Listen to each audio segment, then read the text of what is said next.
welcome to Turkish past tense. Today we'll start with the meaning and form. So let's look in the Book of Mormon for the meaning. If you open to the English Book of Mormon, 1 Nephi chapter 4, let's start with verse 5. I'll read this verse. Ve gece olmuştu. Ve onların surların dışına saklanmalarını sağladım.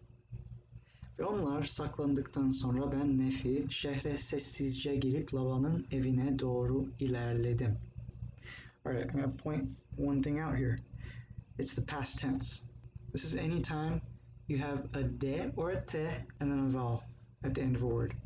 But you have olmuştu, was. You have sağladım, I made sure.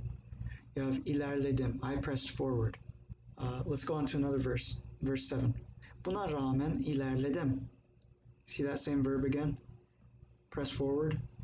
And then what is this? What is Nephi saying? I went forth. İlerledim. So this is just the simple past tense. And then he says, despite all this, I went forward into Laban's house. And then I saw in front of me someone who was laying on the ground drunk from drinking wine. And the verb here is gör, which means to see. Gördüm, I saw. So let's look at the patterns here so we can construct the past tense. This is the pattern. You have your fiil, which is a verb, any fiil you want. It could be okumak, gitmek, gelmek, görmek, bakmak, öğrenmek, öğretmek, yüzmek, okay? Then, depending on if it's one of these consonants or a vowel, it's going to be, or any other consonant, it's going to be te or de. Then you add four-way vowel harmony, and then the personal suffix, whoever does it. For ben, it would be m. For sen, it would be n. For o, it would be nothing. For b's, it would be k.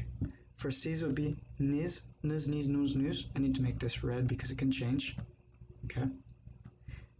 And onlar, and it can be nothing, just like o, or you can add a lar or a ler onto it, with two-way vowel harmony, right? Just like mak or mek.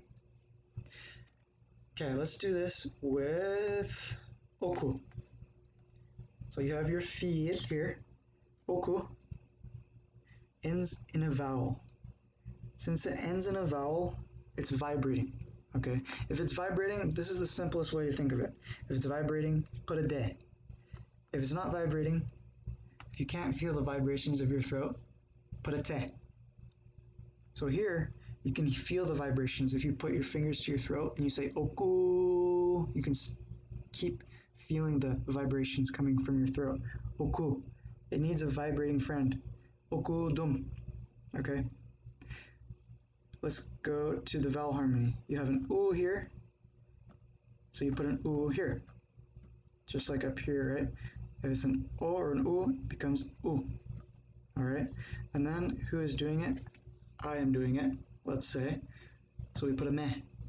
Just like meh is associated with I, me, my, and lots of other different grammars in Turkish.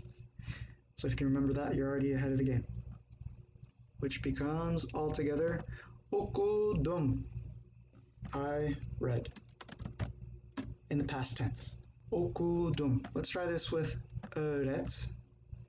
And I'll keep the formula here on the screen for you to see. Okay, start with öğret. I'll give you a couple minutes. If you could pause this video and conjugate öğret for ben, meaning I taught, okay? So it's not conjugated, this is just the stem, öğretmek. Take a minute and conjugate this for I taught, all right? What you should have is öğrettim, okay? So I'll walk this through one more time. Take the stem, the fiil, which is öğret, teach. You have a te at the end of the word, so it doesn't vibrate. It's a whisper. You need a vibrationless friend for this. You need a t. What's the last vowel for four-way vowel harmony?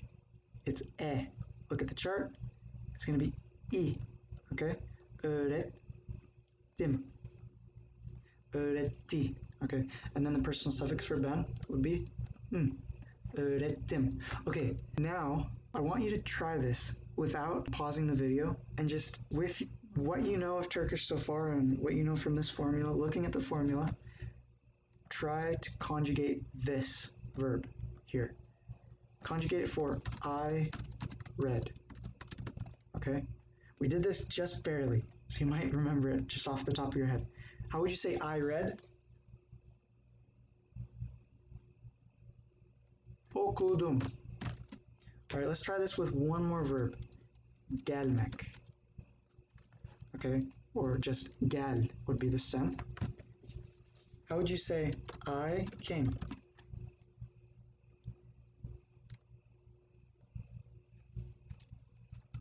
Geldim. Okay? Alright. Hopefully the meaning and form is pretty clear now. Let's practice this. Let's go to this page here. Dua ettim. I prayed. Dua ettim. Would you please repeat this phrase 10 times in your mind? Dua ettim. Dua ettim. Dua ettim.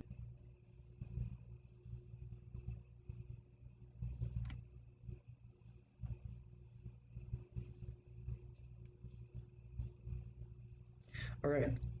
Dua ettim. What does it mean? I prayed. Why? Pause the video and explain why this means I prayed. Alright? Now that you've done that, put it together in a sentence. So if you say I prayed to God, this is how you say it. Ben Tanrı'ya dua ettim. Ben Tanrı'ya dua ettim. To change it into other people, for example, if you want to say you prayed, he prayed, they prayed, we all prayed, you guys prayed. I'll say these all out loud. For Ben, it would be Ben dua ettim. Sen dua ettin with a T, double T still. It's always going to be a double T for et. Ettin, ettin, okay? O dua etti. Biz dua ettik. Siz dua ettiniz.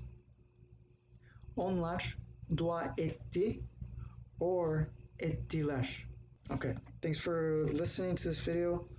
Practice this on your own. Try to tell a story, a simple story. For example, I'll say my conversion story in Turkish right now, and you'll understand all of it because you know past tense now. Ben Mormon kitabını okudum. I read the Book of Mormon. Tanrı'ya dua ettim ve doğru olduğunu bildim. That's my conversion story. Would you please, after this video, write a 5 to 10 sentence story using the verbs you know. Just a simple story. I did this, he did this. Or it could just be I. Or just he, or she. Write a simple past tense story, and we'll talk to you in class.